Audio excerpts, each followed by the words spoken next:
Olá, bem-vindos a mais uma conversa aprofundada aqui no nosso espaço. Hoje a gente tem um material denso, fundamental. Trechos da Fundamentação da Metafísica dos Costumes, de Immanuel Kant. Um peso pesado, né? E estamos usando a tradução do Paulo Quintela, das edições 70, um clássico absoluto da filosofia moral. Exatamente. E a tarefa que Kant se propõe aqui é, nada modesta. Nada mesmo.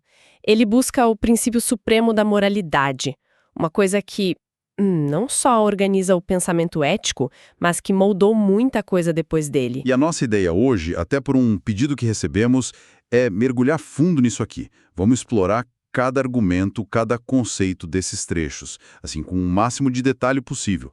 Preparados para essa imersão filosófica? Vamos lá. É um desafio, mas vale a pena. Então tá. Para começar, como é que Kant organiza o pensamento dele lá no prefácio? Qual o ponto de partida? Bom, ele começa mapeando o território, bem sistemático.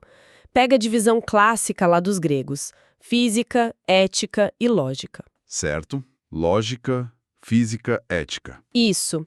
A lógica cuida da forma do pensamento, é formal.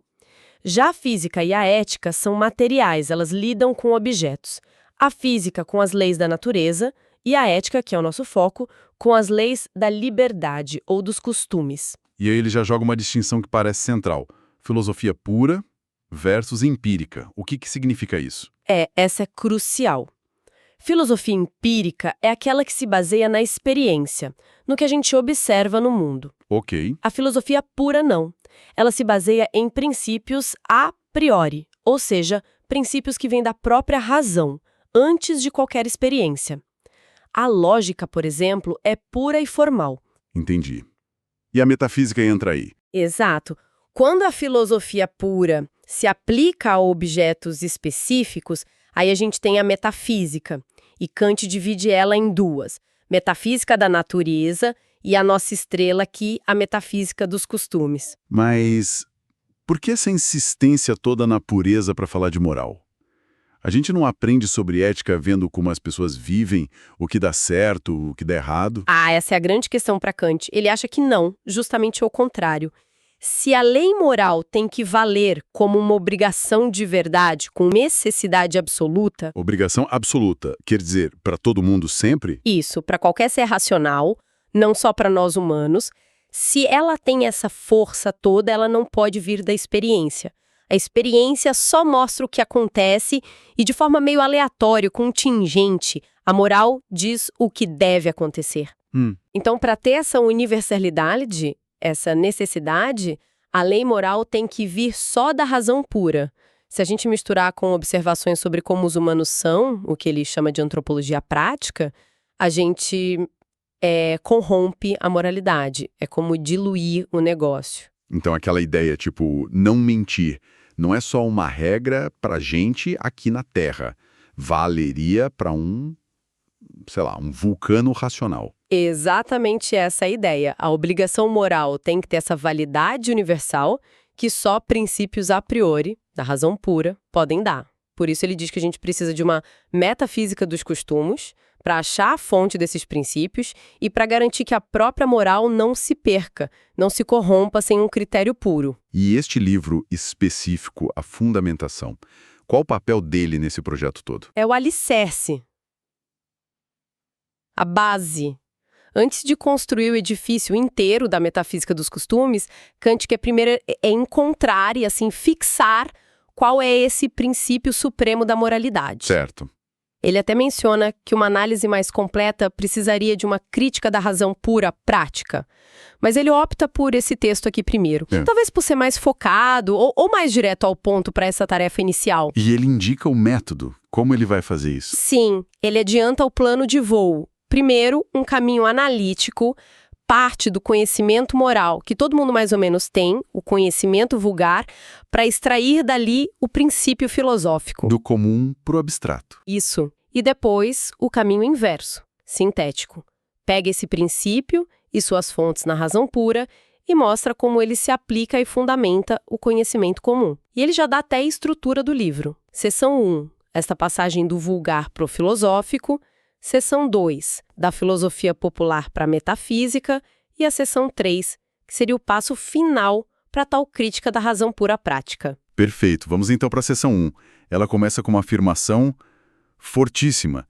Nada no mundo, nem fora dele, pode ser bom sem limitação, a não ser uma coisa: a boa vontade. O que é essa boa vontade? É uma das ideias mais famosas e centrais dele. Kant diz que qualquer outra coisa que a gente valoriza, inteligência, coragem, poder, riqueza, saúde, até a felicidade, Todas essas coisas boas, né? podem ser usadas para o mal, né? Um bandido pode ser super inteligente, um tirano pode ser corajoso. Essas qualidades só são boas se a vontade por trás delas for boa.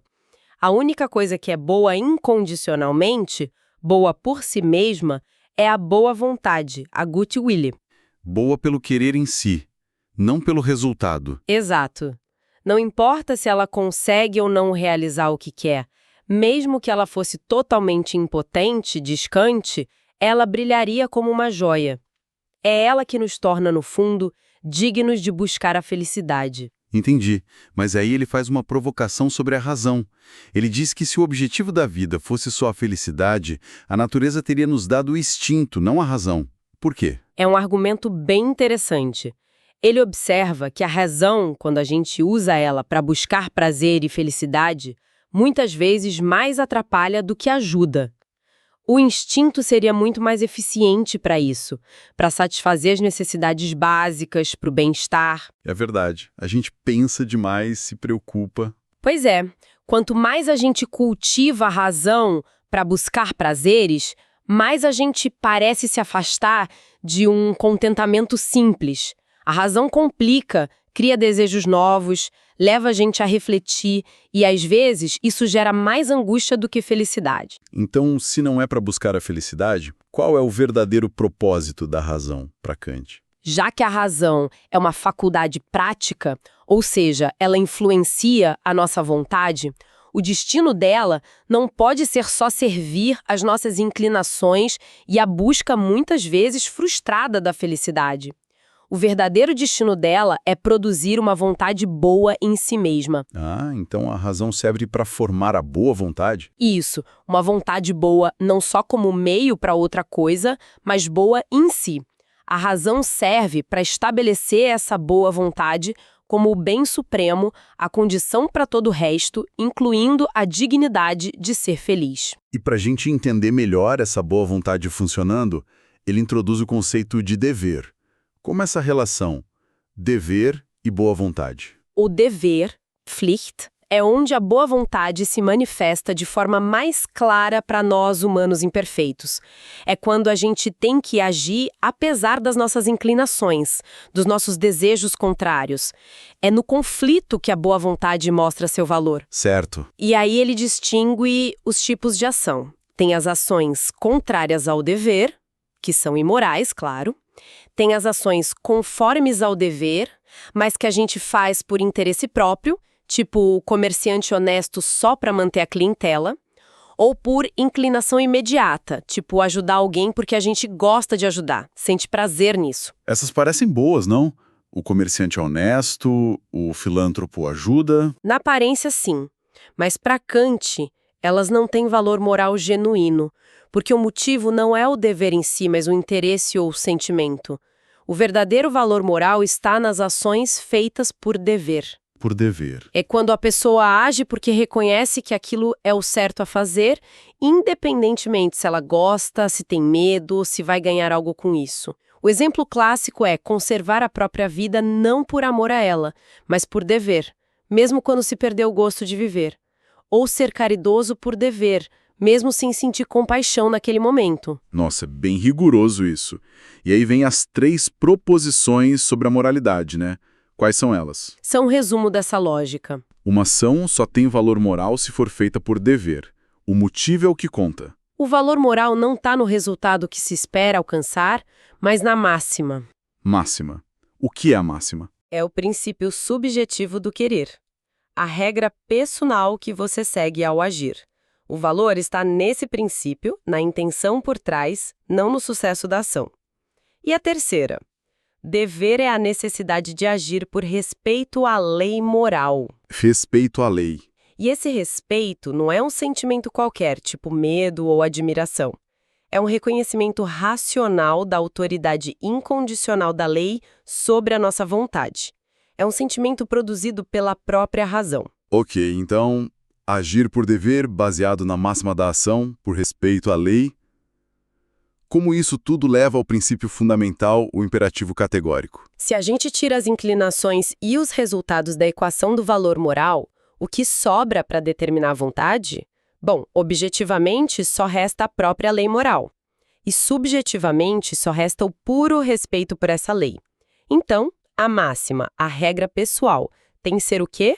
Obedecer a essa lei. Mas que lei é essa se ela não tem um conteúdo específico, tipo, não menta, não mate? É aí que está a sacada de Kant. A lei só pode ser a pura forma da lei universal. A exigência de que a sua regra pessoal possa valer como regra para todos. Daí a primeira formulação do imperativo categórico. Age apenas segundo uma máxima tal que possas, ao mesmo tempo, querer que ela se torne lei universal. Parece meio abstrato ainda. Como ele aplica isso? O exemplo da falsa promessa que você mencionou. É um teste clássico. Imagina que eu estou em apuros e preciso de dinheiro. Penso em fazer uma promessa de devolver sabendo que não vou poder cumprir. A minha máxima seria: quando estiver em apuros, farei uma promessa falsa. Ok. Aí vem o teste. Eu posso querer que essa minha máxima se torne uma lei universal? Que todo mundo possa fazer promessas falsas quando estiver em apuros? Acho que não. Porque aí ninguém mais acreditaria em promessa nenhuma, né? Exatamente. A própria instituição da promessa seria destruída. Minha máxima, se universalizada, se autocontradiz. Ela se torna impossível. Logo, ela é imoral. O critério é essa consistência na universalização.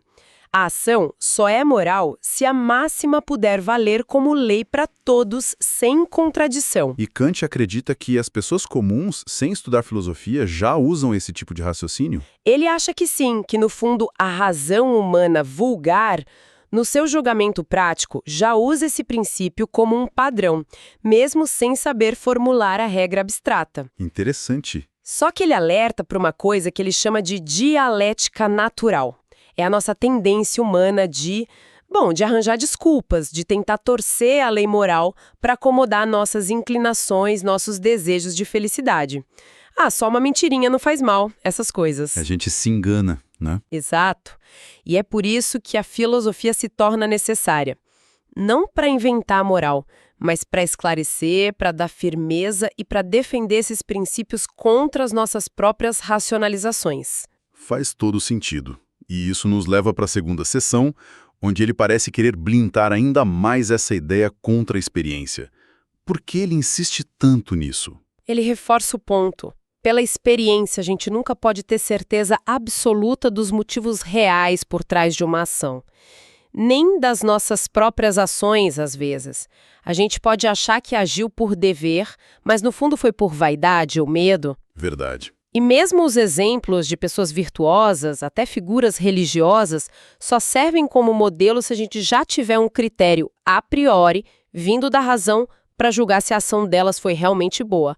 O exemplo não cria a regra, ele é julgado pela regra. Entendi. É isso. Lembra dos vulcanos? Tem que ter sua origem exclusivamente na razão pura. Não pode depender de observações sobre a natureza humana, que é contingente. Por isso ele critica as filosofias populares, que misturam razão com experiência, e defende a necessidade de uma metafísica dos costumes pura, isolada de tudo que é empírico. E como ele aprofunda a análise da vontade e das leis que a regem nessa sessão? Ele define a vontade de um jeito bem específico.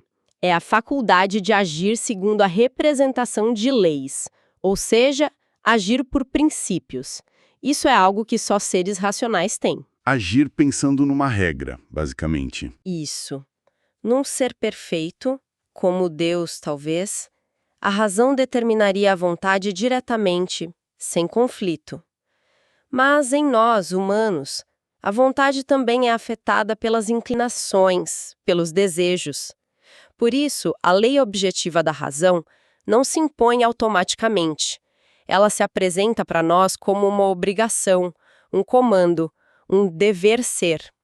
E a fórmula desse comando é o que ele chama de imperativo. Ah, aí entram os imperativos. E aquela distinção famosa entre os tipos, hipotético e categórico. Exatamente, é fundamental para entender Kant.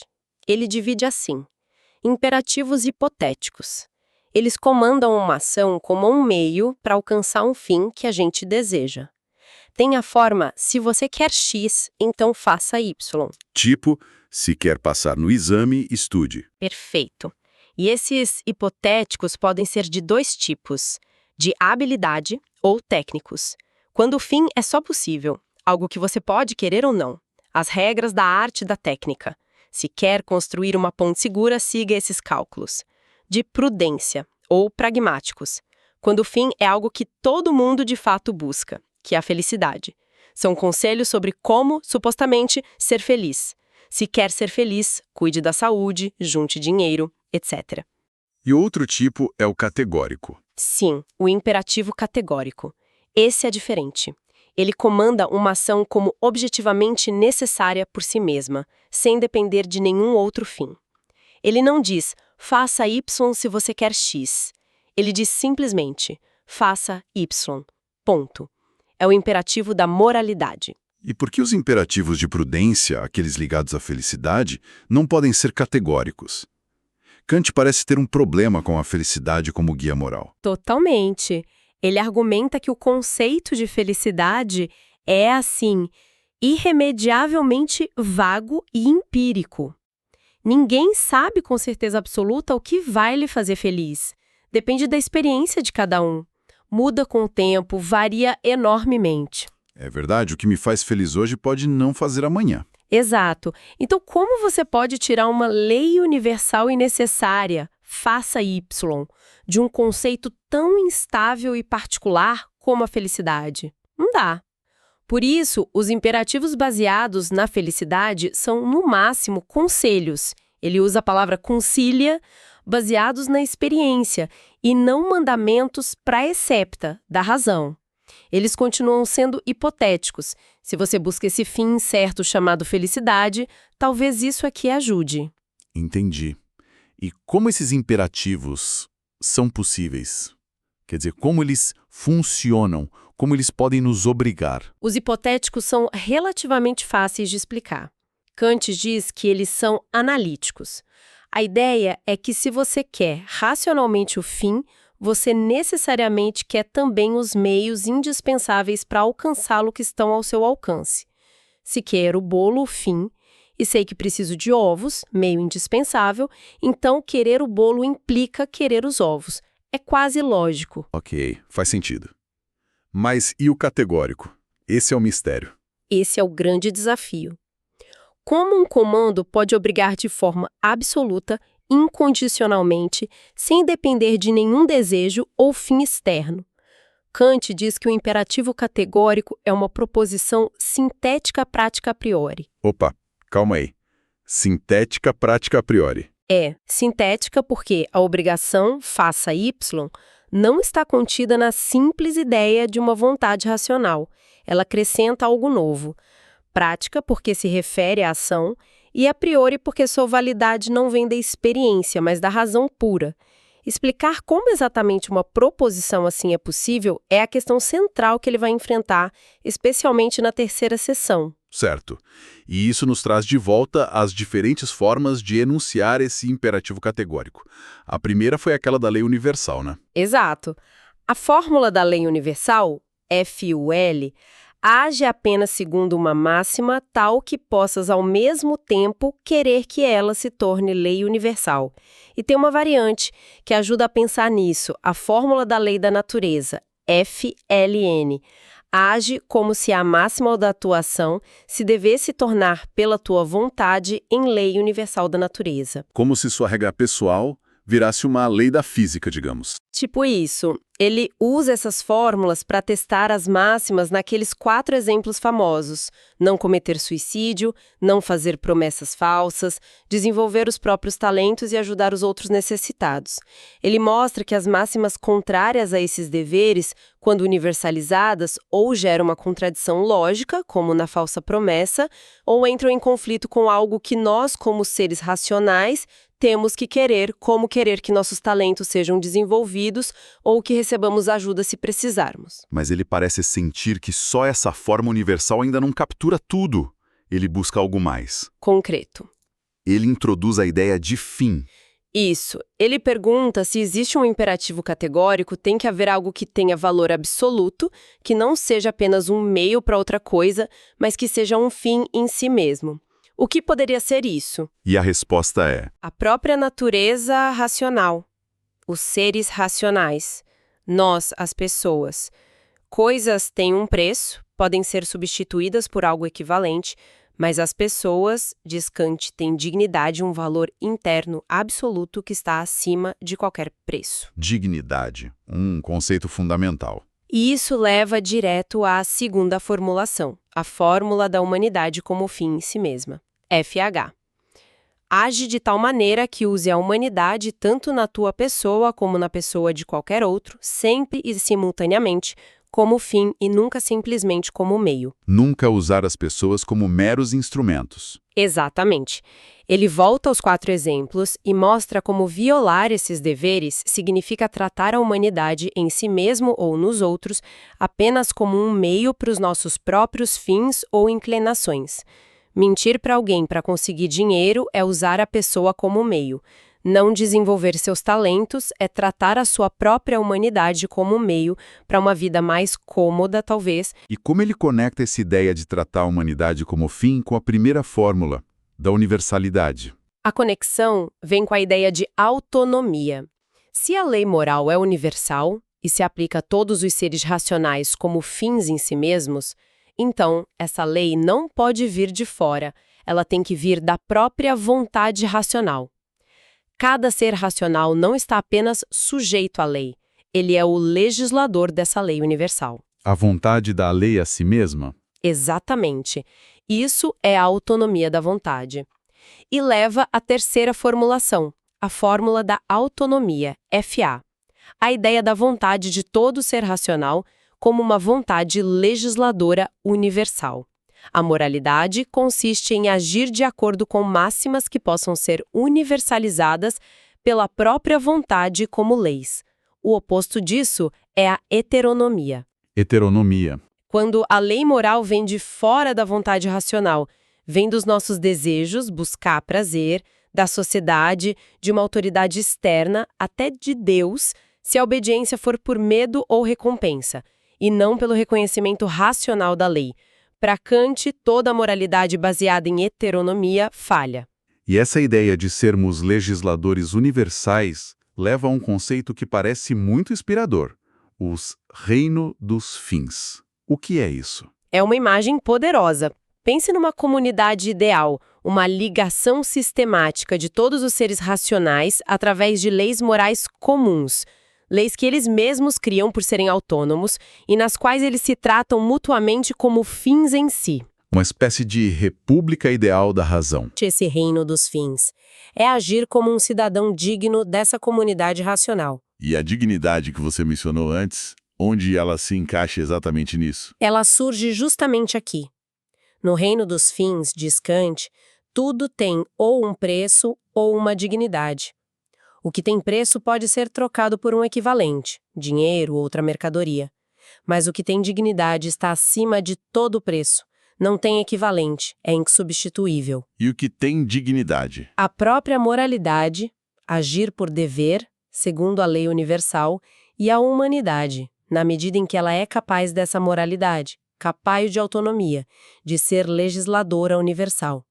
É essa capacidade de dar leis a si mesmo, de ser autônomo, que confere dignidade a nós, seres racionais. Então, no fim das contas, essas 3 formulações, lei universal, humanidade, autonomia, reino dos fins, são leis diferentes ou a mesma coisa? Kant diz que são fundamentalmente a mesma lei, mas apresentada de maneiras diferentes, focando em aspectos distintos. 1. A forma, a universalidade como uma lei da natureza. 2. A matéria, o fim em si mesmo, a humanidade. 3. A determinação completa, a harmonia de todas as máximas com um possível reino dos fins, a ideia da legislação universal autônoma. Uma ilumina a outra, então. Isso. Ele até sugere que, na prática, para julgar uma ação, a fórmula mais estrita, a da lei universal, FUL, é a melhor. Mas pensar a ação à luz das 3 fórmulas ajuda a aproximar a lei moral da nossa intuição e sentimento. Elas se complementam. E como ele usa essa ideia de autonomia para criticar as éticas que vieram antes dele? Ele basicamente diz que todas elas falharam porque eram heterônomos. Ele as agrupa: empíricas, baseadas ou no princípio da felicidade própria, que ele acha o pior, por egoísmo, ou no sentimento moral, melhor, mas ainda subjetivo, variável, não universal. Racionais, baseadas ou no conceito de perfeição ontológica, que ele acha vazio, não diz o que é perfeito, ou na vontade de Deus, que ou é circular, é bom porque Deus quer porque é bom, ou baseia moral no medo do poder divino, não na razão. O erro comum a todas elas. O erro comum é buscar o fundamento da obrigação moral fora da própria vontade racional, em algum objeto, desejo, sentimento ou autoridade externa. Só a autonomia da vontade, a ideia de que a razão pura prática dá a lei a si mesma, pode fundar uma moralidade verdadeiramente universal e necessária. É muita coisa. Qual o grande desafio que resta no final dessa segunda sessão? O que ainda falta provar? Falta o principal: provar que tudo isso não é só um exercício intelectual brilhante, uma fantasia cerebral, como ele diz. É preciso mostrar que o imperativo categórico, essa lei da autonomia, é realmente possível, que a razão pura pode ser prática por si mesma. E para fazer isso, ele diz que é necessário dar um passo além, rumo a uma crítica da razão pura prática, para investigar a própria faculdade da razão em seu uso prático. Ok, então vamos para esse passo na terceira sessão. Ele aposta tudo na liberdade, como a chave para explicar a autonomia, certo? Como ele define liberdade aqui? Ele apresenta a liberdade de 2 formas que se complementam. Primeiro, a definição negativa. Liberdade é a propriedade da vontade de poder agir independentemente de ser determinada por causas estranhas, externas a ela, como nossos impulsos, desejos ou as leis da natureza. Ser livre de algo. Exato. Mas isso não é suficiente. A liberdade não é só ausência de determinação externa, não é ausência de lei. Aí vem a definição positiva. A liberdade é uma causalidade da vontade que age segundo leis próprias, leis imutáveis, mas de um tipo especial. Leis que a própria vontade racional estabelece para si mesma. E essa capacidade de dar a lei a si mesma é? É a autonomia. Então, a conclusão de Kant é direta. Uma vontade livre e uma vontade submetida à lei moral, à lei da autonomia, são, no fundo, a mesma coisa. São 2 lados da mesma moeda. Mas a gente pode provar que tem essa liberdade? A gente sente ela? A gente vê ela? Não diretamente pela experiência. A experiência, o mundo que a gente observa, é o mundo da causalidade natural, da necessidade, onde tudo tem uma causa anterior no mundo sensível. A liberdade, nesse sentido de causa não causada por algo anterior no mundo sensível, não aparece na experiência. Então, como ele justifica? Ele argumenta que, embora não possamos provar teoricamente a liberdade, temos que pressupô-la em todos os seres racionais do ponto de vista prático. Por quê? Porque a razão para agir, para se pensar como autora de seus próprios princípios, tem que se conceber como livre. Um ser que só pode agir sobre a ideia da liberdade é, para todos os efeitos práticos, realmente livre. Se não nos víssemos como livres, não poderíamos nos ver como responsáveis, como morais. Mas isso não cria um círculo vicioso? A gente pressupõe a liberdade para poder ser moral, mas a gente só sabe da lei moral porque se pensa como livre. Uma coisa parece depender da outra. Kant admite que parece um círculo. E a saída que ele propõe para isso é uma das ideias mais profundas e talvez mais controversas da filosofia dele. A distinção entre dois pontos de vista sobre nós mesmos, como se pertencêssemos a dois mundos. Dois mundos. Ele diz que a gente pode se considerar sob duas perspectivas. Como parte do mundo sensível. Aqui somos fenômenos, seres naturais, afetados pelos sentidos, sujeitos às leis da natureza, à causalidade, às inclinações. Aqui reina a heteronomia. 2. Como parte do mundo inteligível.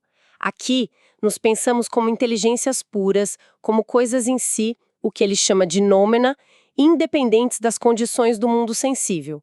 É nesse ponto de vista que reside nossa razão pura prática, nossa liberdade e nossa autonomia.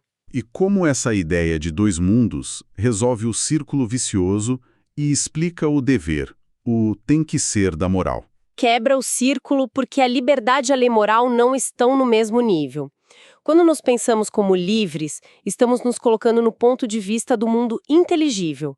Nesse mundo, como seres puramente racionais, a lei da autonomia, a lei moral, é simplesmente a lei da nossa própria vontade. Não há dever aí, há apenas o agir racional. Certo. Agora, quando sentimos a obrigação, o dever, o solem, é porque reconhecemos que nós também somos parte do mundo sensível. Nossa vontade nesse mundo é afetada por desejos, inclinações que podem nos puxar para longe da lei racional. Então, a lei do nosso eu verdadeiro, do nosso eu inteligível, que, aliás, Kant diz ser o fundamento do mundo sensível, se apresenta para o nosso eu sensível como um imperativo categórico, como um você deve, uma obrigação. Então, a lei da minha vontade livre, inteligível, comanda a minha vontade contaminada, sensível. Exatamente. A lei que eu mesmo me dou como ser racional impõe-se como um dever sobre mim enquanto ser também sensível. Por isso, dever. Então, para resumir essa parte complexa, o imperativo categórico é possível por quê? Porque a ideia da liberdade nos transporta para esse ponto de vista do mundo inteligível. Como membros desse mundo, enquanto inteligências, a lei da autonomia é a nossa lei natural, digamos assim. Mas como também somos membros do mundo sensível, essa mesma lei da autonomia se manifesta para nós como um dever categórico, uma obrigação incondicional. É isso que torna a proposição faça Y sintética, liga a vontade sensível à vontade inteligível e, a priori, não depende da experiência. E Kant acha que o senso comum, de alguma forma, confirma isso? Se refletir honestamente, reconhece a beleza e a dignidade das ações feitas por dever e, no fundo, desejaria poder ser capaz de agir assim, mesmo que suas inclinações a impeçam na prática. Para Kant, esse desejo mostraria uma consciência, mesmo que vaga, de que pertencemos a essa ordem superior, o mundo inteligível, acessado pela ideia de liberdade. Mas dá para ir mais fundo. Dá para explicar como a liberdade é possível? Ou por que a lei moral nos interessa? De onde vem essa força que ela tem sobre nós? E aqui Kant estabelece um limite muito claro. A resposta é não. Ele diz que explicar algo significa reduzir esse algo a leis de causa e efeito que encontramos na experiência. A liberdade, por definição, pelo menos a liberdade como ele a entende, como causalidade da razão pura, está fora dessa cadeia causal do mundo sensível. Então não dá para explicar a liberdade. Não dá para explicar como ela é possível, em termos de causas e efeitos que a nossa razão teórica, a que conhece o mundo, possa entender. A liberdade é uma ideia da razão, um pressuposto necessário para a ação moral, mas sua realidade objetiva e seu funcionamento estão além da nossa capacidade de explicação teórica. Tentar explicar como a razão pura pode ser prática por si mesma, ou como a liberdade em si é possível, seria para Kant ultrapassar os limites do conhecimento humano. E sobre o interesse na lei moral? A mesma coisa. Tentar explicar de onde vem o interesse puramente moral, aquele sentimento de respeito pela lei, seria cair num círculo vicioso. O interesse moral, O respeito é o efeito da lei sobre a nossa consciência, não a sua causa ou a prova da sua validade. Não podemos explicar o interesse sem pressupor a própria validade da lei. Qual a conclusão dele sobre esses limites, então? A conclusão é que podemos compreender a incompreensibilidade da obrigação moral e da liberdade, mas não podemos compreender a sua possibilidade última. Isso não é visto por ele como uma falha da filosofia moral, mas como um reconhecimento honesto dos limites da nossa razão humana finita. Nossa razão sempre busca o incondicionado, mas só consegue pensar e conhecer através de condições, causas e efeitos no mundo sensível. Mas a ideia do mundo inteligível e da liberdade ainda valem? Sim, como um ponto de vista necessário que a razão tem que adotar para poder agir praticamente, para poder se pensar como autora das suas ações e como agente moral. Mesmo que não possa ser um objeto de conhecimento teórico, é um pressuposto indispensável para a vida moral. Uau! Que mergulho, hein? Saímos da boa vontade do dever no senso comum, passamos pelas formulações do imperativo categórico, pela autonomia, pelo reino dos fins, até chegar na necessidade de pressupor a liberdade e essa distinção fundamental entre mundo sensível e inteligível, e por fim reconhecer os limites da nossa própria razão em explicar tudo isso. É uma construção filosófica de uma complexidade, de um rigor impressionantes, né? Kant nos oferece uma fundamentação para a moralidade que busca ser totalmente independente de inclinações, de consequências, de autoridades externas, baseada unicamente na estrutura da razão e na dignidade que ele atribui a todo ser racional como legislador universal e fim em si mesmo. E para quem nos ouve hoje, por que essa análise tão detalhada da fundamentação ainda ressoa?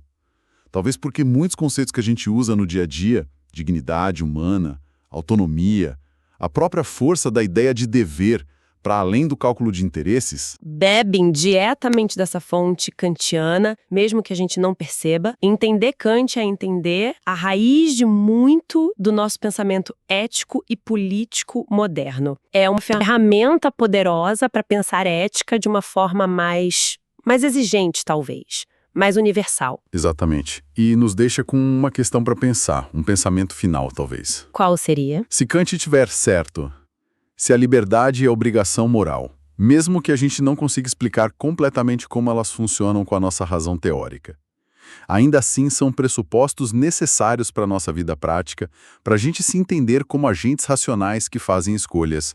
O que isso revela sobre nós? É uma ótima provocação, talvez revele, como o próprio Kant sugere no final, que os limites do nosso conhecimento teórico não são os limites da nossa realidade prática.